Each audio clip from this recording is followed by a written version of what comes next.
Decided to do testing of the Book of Enoch. My goal is to just show you some things, point out some things that you should be aware of, and hopefully I can encourage y'all to read the book for yourself so that you'd be able to understand it yourself.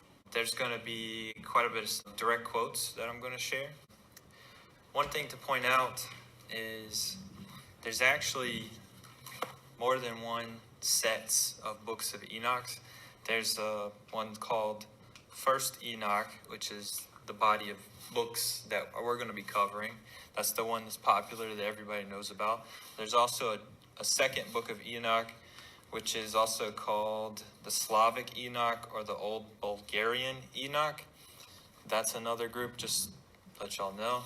There's another one called the Third Enoch, or Three Enoch, and it's also called the Book of Palaces, the Book of Rabbi Ishmael, the High Priest, and that is actually a set of Enoch books that the Kabbalah uses. So I just want to let y'all know that we're going to be dealing with the first books, or book 1 of Enoch, which is a collection of books. That's the one that's popular, that everybody reads, everybody knows about when they're referring to the Book of Enoch. All right. So let's get started. So this is going to be the plan. We're going to go over dating.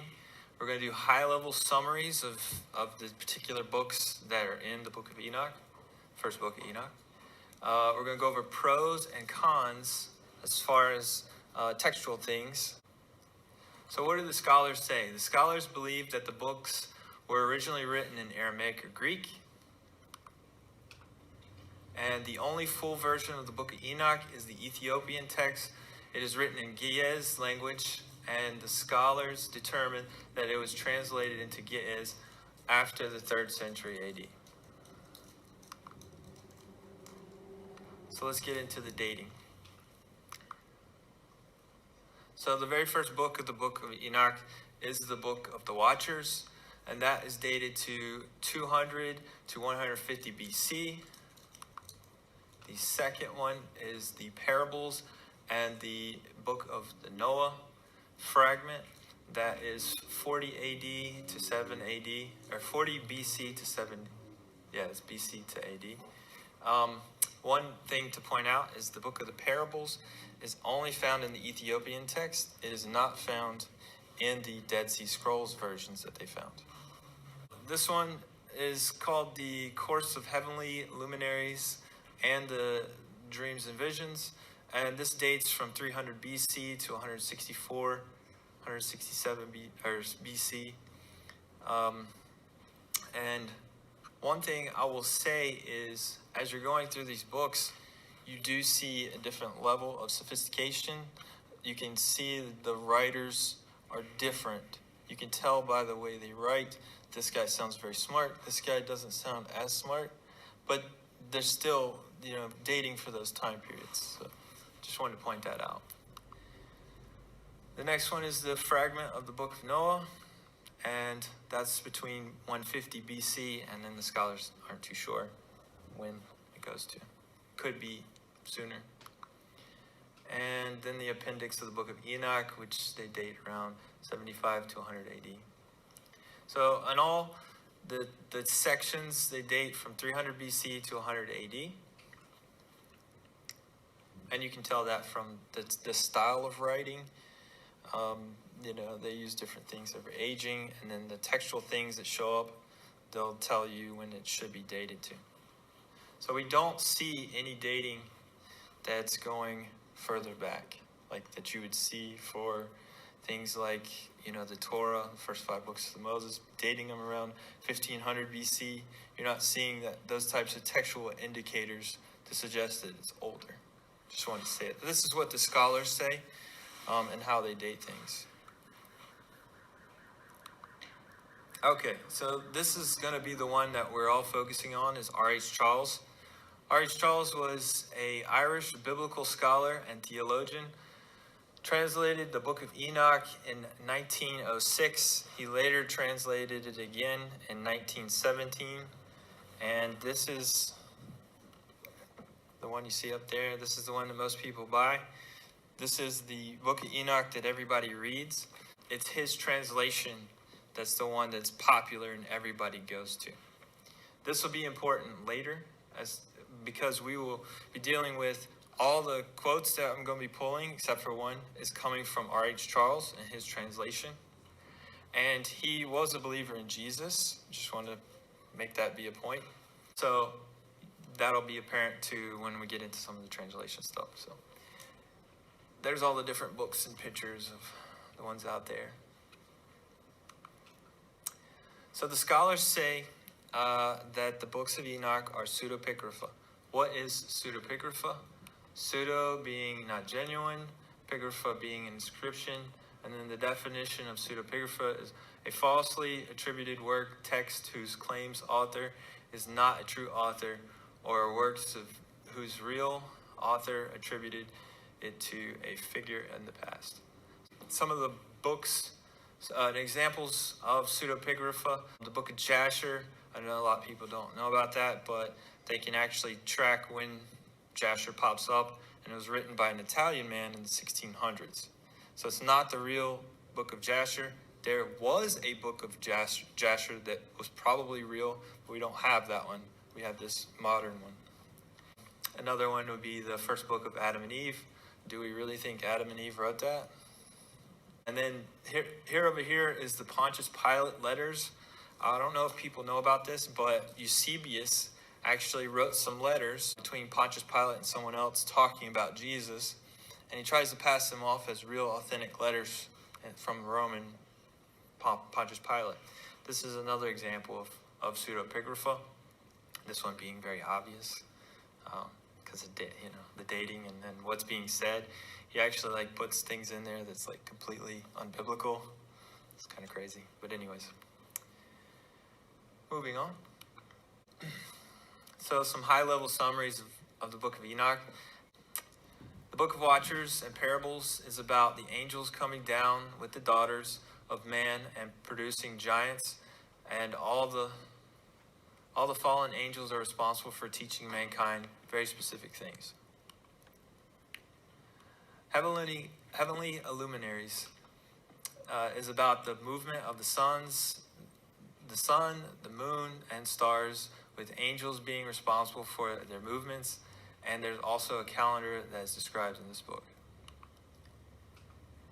Dreams and Visions is about the animal symbolic story of Exodus and a Messiah. Fragments of the Book of Noah is about the birth of Noah and his amazing abilities. I'll leave that as a little mystery right there. All right, let's get into some of the pros and cons. So the pros and cons, specifically the pros, what I used is some of the skills of textual analysis and looking for Hebrewisms and Hebrew thought patterns. And so that's some of the things that I was looking for when analyzing these books. So these are some of the good things that you would say these are pros. So Aramaic fragments found in the Dead Sea Scrolls. There are religious principles that are in the Bible. Example, God, angels, rainbows, lambs, righteous, sin, wicked, and you can see law in there. And there are verses that are very similar to the verses in the Bible, not exact quotes. That's something you'll see online that they'll say it directly quotes, Jude, or directly quotes some of these other places. But actually, it's not a direct quote. It's just almost exactly. It's very similar. And some of these quotes are, you got to think, if it's coming from the Old Testament, well, these books are dating to 300 AD, and those books would be around. So if people were quoting it, they probably would already know those verses. But those are the ones that are similar in the New Testament. They're not exact quotes. Just wanted to point that out. There are Hebrew thought patterns and Hebrew idioms present throughout the books, and we're going to get into a bunch of those. There's another pro. The early church father Tertullian advocated that the Book of Enoch to be included as inspired biblical canon. And there's actually quite a bit of early church fathers debating back and forth on the Book of Enoch. That dialogue's out there too. So let's get into some Hebrew idioms. So this one right here is from chapter 1. But with the righteous he will make peace and will protect the elect, and mercy shall be upon them, and they shall belong to God. And they shall be prospered, and they shall all be blessed, and he will help them all, and light shall appear upon them, and he will make peace with them. And this is a common thing that exists in Hebrew, where you're doing and. It doesn't exist in the Greek. So another example would be and the floor and the table and the trees and the wall and the window. And you can see that actually throughout the book there's quite a bit of this going on. That's a good sign as far as it being a Hebrew writer or Hebrew-minded writer. Here's another one from chapter 60. And the head of days sat on the throne of his glory, and the angels and the righteous stood around him, and a great trembling seized me, and fear took hold of me, and my loins gave way, and dissolved were my reins, and I fell upon my face. Another and. I know I'm overkilling it. Here's another one. Y'all would easily recognize this one. Those who sleep not bless thee. They stand before thy glory and bless, praise, and exalt, saying, Holy, holy, holy is the Lord of spirits. He filleth the earth with spirits. This holy, holy, holy, repeating something 3 times. It's like it's yelling it, making it really loud. And that's the Hebrew thought pattern. Here's another one, using the term Son of Man. And they shall be downcast of countenance, and pain shall seize them when they see that Son of Man sitting on the throne of glory. Here's another one. This one is about the yoke. Heavy shall be its yoke upon you. And that's an ancient Hebraic agricultural term. And you can see my picture over here. Make sure your yoke is evenly tied. This guy's giving up. There's a little kid staring at him. So here's another Hebrew thought pattern. And the days of tribulation of the sinners, your children shall mount and rise as eagles. This is another concept of travel when you're mounting up with eagle's wings. This is a Hebrew thought pattern that you're going to go. Chapter 100. And he will appoint guardians from amongst the holy angels to guard them as the apple of an eye, until he makes the end of all the wickedness and all sin. And, of course, apple of an eye is a very Hebraic term. It's like I can do something with this. It's Proverbs. It's in Psalms. And there's the verses up there. Is everybody still with me? All right. Hopefully I didn't put you to sleep. All right, now we're going to get into some of the cons. And these are things that should make you say, I need to look into this more. One of the things that there's a present is we know when there was the ban of the name, and that was first implemented by the Greeks, but it didn't take. And then later, post the destruction of the temple, that's when they started doing the ban, around 134 AD, if I'm not mistaken. One of the things that you would see is there should be the name Yehovah. There should be, or at least the Tetragrammaton being present if this is a religious text. And it was very common that if texts were not religious, they wouldn't include God's name because it was too special of a thing to just be putting into any type of writing or text. And they would even use abbreviations even if they were writing letters and stuff like that. Okay, let's look at some examples where you should see God's name being used. So the very first one, some of these chapters are out of order, but just bear with me.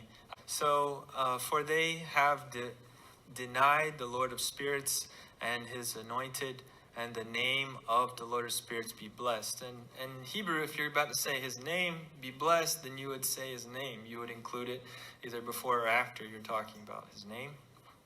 You can see that in all the Old Testament stuff. His name is mentioned 6,827 times, and just in the Old Testament. But yeah, and what you see very commonly throughout the books, multiple books, right, is the Lord of Spirits term being used. And so you'll see that again here. So in chapter 61, blessed is he, and may the name of the Lord of Spirits be blessed forever and ever. Why aren't they using his name? But anyways. Now therefore I swear to you, the righteous, by the glory of the great and honor, and to mighty one in dominion, and by his greatness I swear to you, I know a mystery. And this is Enoch talking here. I mean, most of the book is talking from the point of view of Enoch writing and discussing things.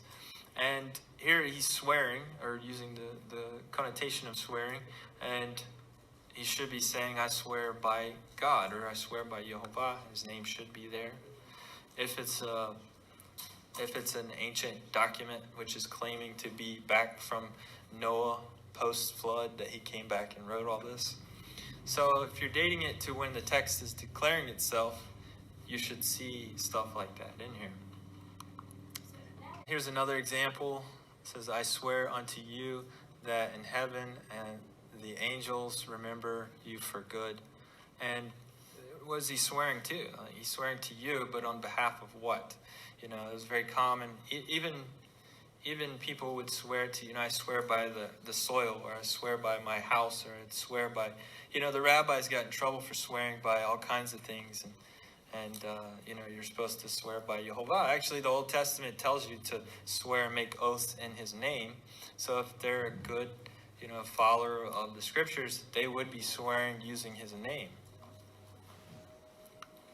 So let's get into these giants, the heights of the giants. How tall were they? So this is straight from the text. And actually the eels part is actually across all the translated Dead Sea Scrolls versions and the Ethiopian text. And it says, and they became pregnant, and they bear great giants whose height was 3,000 eels, who consumed all the acquisitions of man. And when the men could no longer sustain them, the giants turned against them and devoured mankind. And so now we're going to get into how big is an eel. So the modern interpretation of the eel is 3.75 feet. That would put 3,000 eels as 11,250 feet tall giant. How big was that giant? How big was the baby? That must have been crazy. All right, so but you could always argue, hey, that's modern. That's the modern number. What's actually the ancient measurement for the eel? And that's a good point. So the ancient times, one eel was 18 inches. 3,000 eels is 4,500 feet. Still quite big. It's pretty tall. I think that the heads would be in the clouds, but so let's do some comparison. So this is the Empire State Building. The Empire State Building is 1,454 feet in New York City. That would be almost 4 times as tall as that building. How many giants were there? If there was 50 of them, there'd be nothing left, you'd be eating everything. This is what the text is claiming. So Mount Hermon, this is another one. And actually, I actually did a lot of condensing. I've actually found quite a bit more as far as the pros and cons, but just wanted to let y'all know that there is more, and I do challenge everybody to read it for yourself and see it. But to just be aware of these little things. So Mount Hermon, this is what it says, and this is the angels talking here. Let us all swear an oath and all bind ourselves by mutual imprecations not to abandon this plan, but to do this thing. Then swear they all together and bound themselves by mutual imprecations upon it. And they were all in 200 and who descended in the days of Jared on the summit of Mount Hermon, and they called it Mount Hermon because they had sworn and bound themselves to mutual imprecations upon it. And this is basically these fallen angels that have come down, and they've come down to Mount Hermon, and they said, we're going to make this oath to do a bunch of bad stuff and to teach mankind a bunch of bad stuff, and we're all going to stick to it. And by the way, this mountain is now called Mount Hermon because we did this on it. The problem with that is pre-flood, Psalms 104, the mountains rose, the valleys sank, and Mount Hermon might not have even been in existence if this is pre-flood stuff. All the terrain, and of course, we know how Mount Hermon got its name.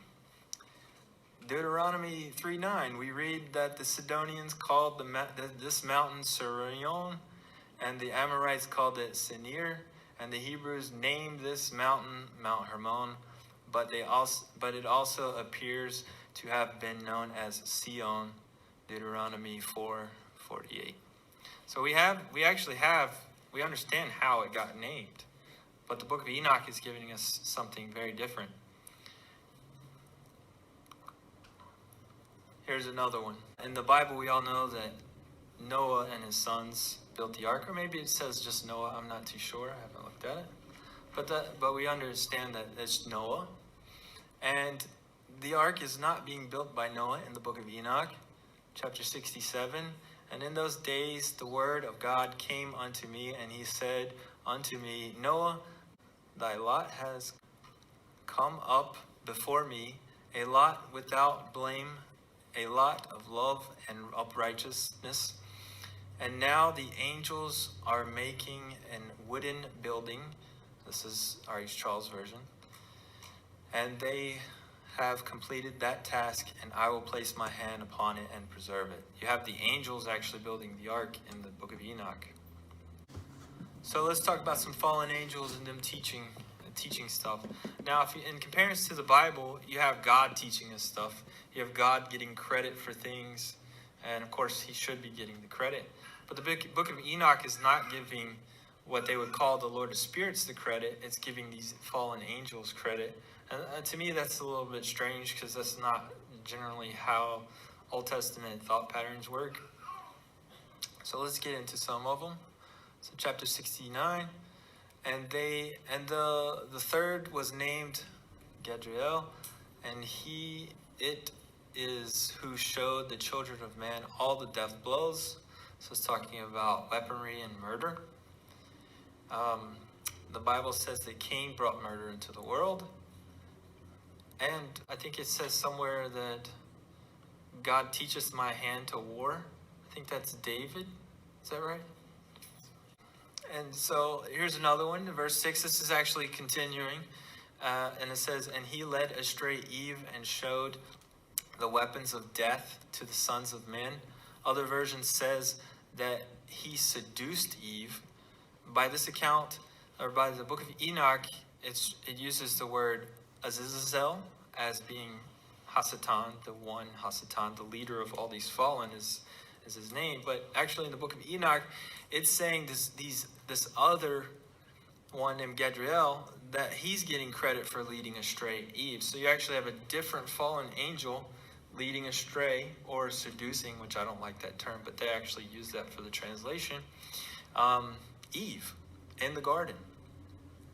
And so let's go on to some other fallen angels. So here's another one. This is a different angel, and he instructed mankind in writing with ink and paper. And I'm not too sure why it doesn't use a term like scroll, or why they didn't translate it for scroll. And thereby man sinned from eternity to eternity, and until this day, for man were not created for such a purpose, to give confirmation to their good faith with ink and paper, or pen and ink.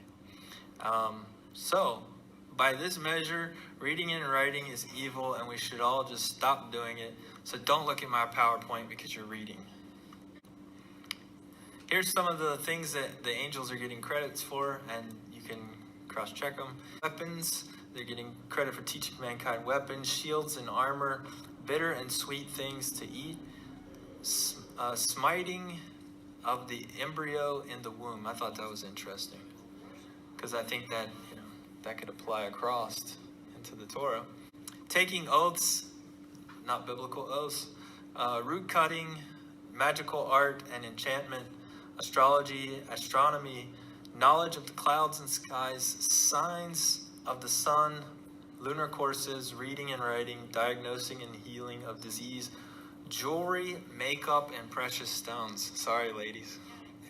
Well, I would by no means say that fallen angels aren't interacting and aren't trying to do these things and tell people these things. Because, you have witchcraft, you have people actually seeking out and trying to communicate with them, and they claim that they get information and they've picked up stuff. I don't doubt it. I mean, the angels know a lot of things. That's not what I'm saying there. I'm just saying that this book is making very specific detail of which angels are teaching which things. This is which would be added information. And by no means am I saying that, Genesis 6 is incorrect. I'm saying that Genesis 6 says what it says, and then this book is saying, I'm adding extra detail. I'm bringing in new information that people don't know. But I'm pointing out those specific things. And by one account, it lists those particular angels for teaching each specific thing. And it says that there is 15 angels. It says it specifically there's 15. And if you count them up, it's not 15. It's only 11. So even in that particular text of listing it, they even get it wrong. But, so there's little things like that. And I'm just pointing out. This is all added extra information that whoever's writing it is putting in. Yeah. I'm not saying fallen angels aren't manipulating mankind. I think they are. And there's people probably serving them. Anyways. People are serving Lucifer. He's a fallen angel. Or Hasatan. And I will say this, so to add even more mystery. There is a complete version in Aramaic, I think it's in Aramaic, that is privately owned and nobody's ever looked at. Some rich guy bought it and he has it. So, it's more mystery. Fallen angels getting credit for things. This is a different one. This is talking about the levels. For man were created exactly like the angels, to the intent that they should continue pure and righteous in death, saying that the angels can die. And we know that Adam was created from the dirt, and we were created by the womb, and that we're not on the same level as the angels. You can see Psalms and Hebrews for that. Now let's get into the heavenly luminaries. So one of the things that you'll see in the Bible, you'll see biblical numbers, 7, 12, 10. These are 40 years. You see these biblical numbers over and over, and they're always being used. One of the things that jumped out to me when reading it is they keep using non-biblical numbers. For example, chapter 72, you got 6, 30, 9, 30, 5, 6, 9, 30, and they just continue using these numbers over and over, and they're not using biblical Hebrew 7s, 12s, and 10s, 3s. So that was interesting, and I haven't looked into it, but I would suspect that the Greeks used these types of numbers, and that would be something to look into. Let's do 74, chapter 74. All the days which accrue to it for one of those 5 years, when they were full, amount to 364 days, and the sun and the stars bring in all the years exactly, but complete the years with perfect justice, 364 days. So and this is just a snippet, but the whole chapter describing things happening and describing the sun and the moon and actually a calendar. And this calendar is 364 days. This is, if it's dating to when it should be saying it's dating to, that this is the Enoch original, you shouldn't see a celestial calendar of 364 days. What you should see is a Hebraic creator's calendar or something similar, and it should date to 355 days if you're dating it to the time when it's talking about it. And so I would say that this particular book, as far as the courses of heavenly luminaries, that this person is being influenced by a society that is using a celestial solar calendar. And here is a quote by one of the scholars, as far as George Nicholsberg.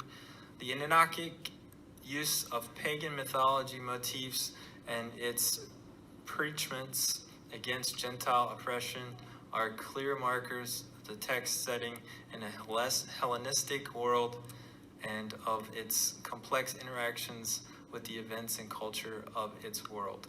So this Hellenistic thing, this is something that the scholars actually talk about, and for it to have a calendar that is solar, well, that's what the Greeks and the Romans, they used the solar calendar, 364 days. This is something that should jump out to people. So here's in chapter 75, this is actually the same chapter. This particular angel showed me open the circumference of the sun's chariots in heaven. And let me just keep going. And I saw chariots in heaven running in the world above those portals. I'm not sure why it uses portals instead of gates. Maybe it's a translator. In which revolved the start that never set. The one is longer than all the rest, and it is that makes its courses through the entire world. I think there's another one. Yeah, and so what you have is angels in chariots, and these are just little snippets, but if you keep reading the whole paragraph and the whole chapter, it's talking about these angels getting credit for the movement of the heavens as to oppose God getting credit for these things. Also, the text seems to be a geocentric mindset. I just threw that in there because it does do that. But if you remember Greek mythology, you have Apollo pulling the sun with his chariots. You have other people doing things. And so this really feels like it's using Greek mythology or Hellenistic world mindset. That doesn't take away that the person might be Hebrew and they might know the law because he's using law terms and stuff. But I just wanted to point that out. So Noah's description. So this one's got a different feel because this is a much later text. This date's really late. But this little teaser that I said, this amazing abilities of Noah. And his body was white as snow and red as a blooming of a rose. And his hair on his head and his long locks were white as wool, and his eyes beautiful. And when he opened his eyes, he lighted up the whole house like the sun, and the whole house was very bright. And thereupon he arose in the hands of the midwife, opened his mouth, and conversed with the Lord of righteousness. His eyes were as the rays of the sun. And this is immediately after Noah was born. So he just came out as a baby. And now he's standing up. He's got light beams shooting out of his eyeballs. And he's talking and praising the Lord on minute 1. This is just something that it's different because you don't see Noah being described as anything special in the Torah. You don't have him with laser beams. The Essenes had 2 canons. They had a primary authoritative religious canon, and then they had a secondary canon. And the scholars believe that Enoch was in the secondary canon, which would be like the smaller canon of books. And another thing that I'll mention is the Essenes were completely obsessed with angels. They obsessed over them. And these books are giving us added information about fallen angels and other angels. And so, could they have been the author? Possibly. Do we know for certain? Probably not.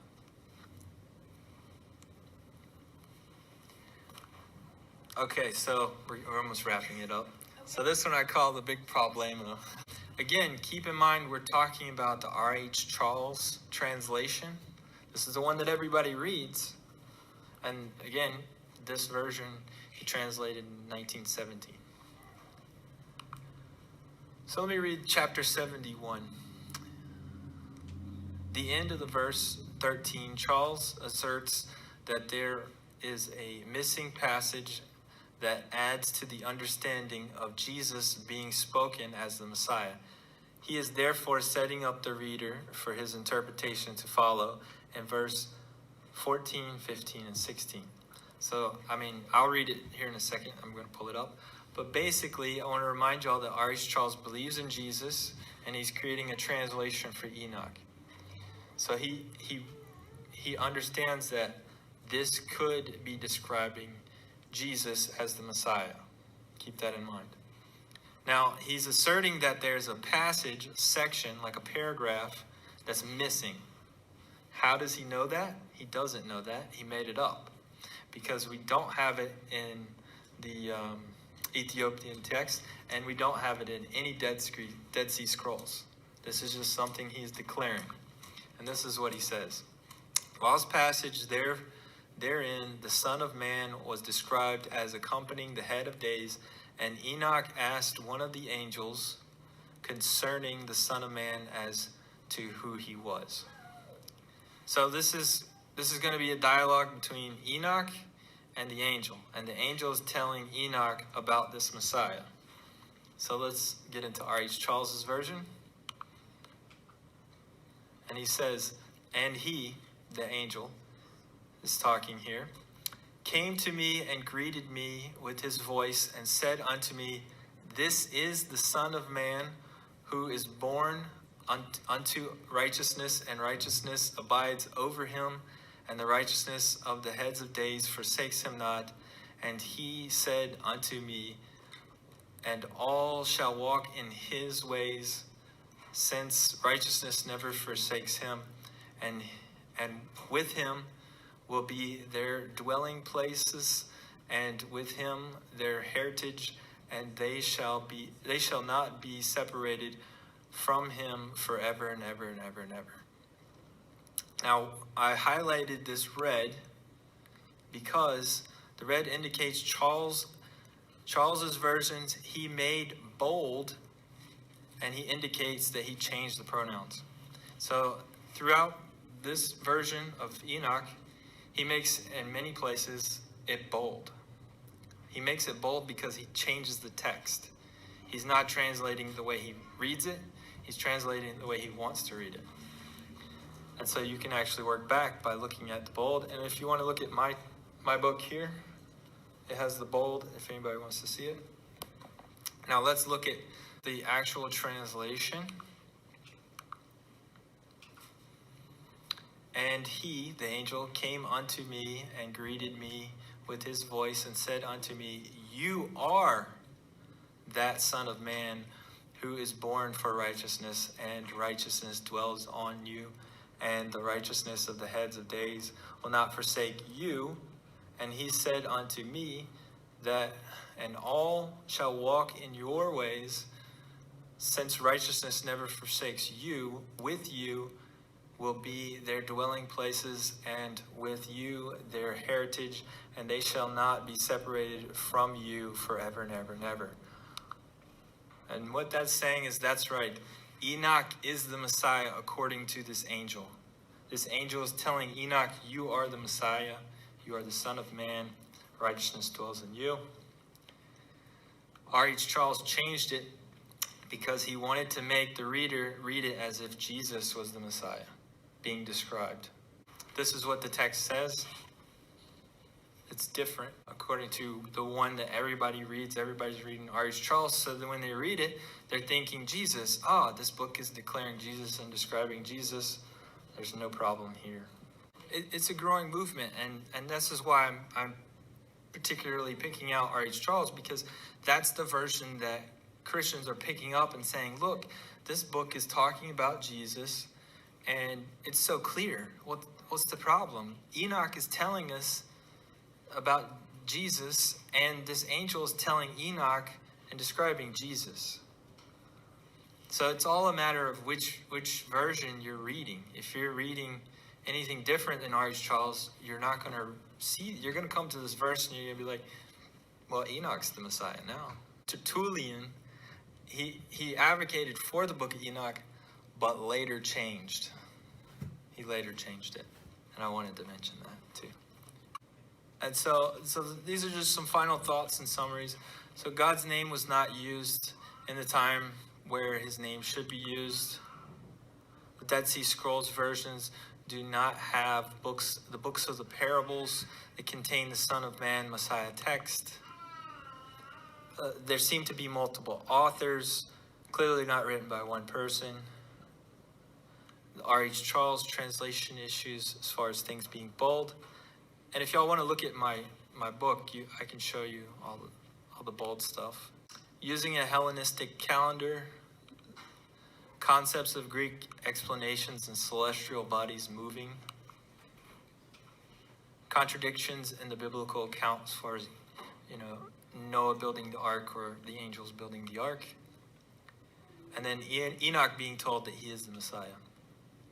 So these are some things that y'all should just keep in mind when you're reading it. And I do encourage people to read it because this is a text. It exists. It's historical. People wrote it. It dates back far.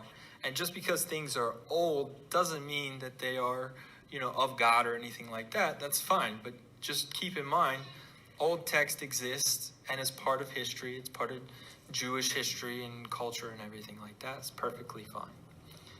But these are just some things I wanted y'all to be aware of as far as when you get to reading it, or if you get to reading it, to be aware of these things. And there was a lot of stuff that got cut, so there was more. I condensed it, yeah. All right. Yeah.